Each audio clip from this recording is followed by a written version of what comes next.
Abonnez-vous à la chaîne pour voir les dernières vidéos.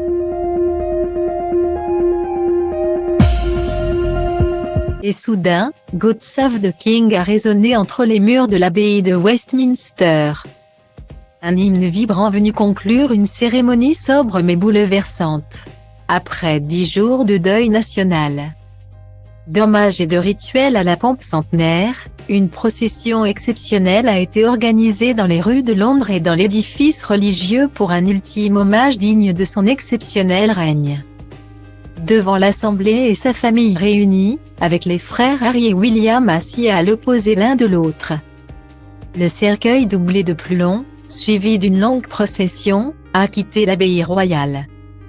Ainsi commençait une nouvelle parade dans les rues de Londres, les marins de la Royal Navy guidant la dépouille de la reine.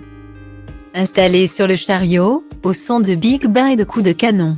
L'occasion pour les milliers de personnes massées sur le chemin d'effectuer leurs adieux avant que le cortège atteigne son terminus, la chapelle de Saint-Georges du Château-Windsor.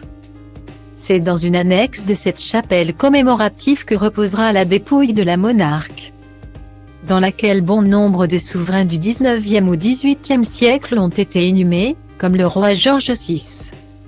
Data link people égale à 6Z98 EB8 E482 A4 CB5 A60 CE A6 A798 C07 C8 Stéphane Bernard a expliqué la raison en direct sur France 2, la reine Elisabeth II va rejoindre son époux.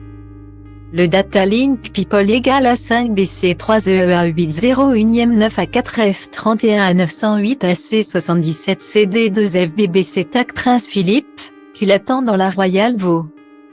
Et ensemble ils descendront dans la crypte, a rapporté le spécialiste des têtes couronnées, qui avait peur de se planter sur un sujet en particulier, et d'ajouter, les rois d'Angleterre ne sont pas enterrés.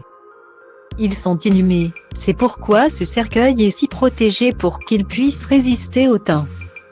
Une cérémonie qui se déroulera en privé, sans caméra, en présence de sa famille, afin que Lilibet retrouve en paix l'amour de sa vie pour l'éternité.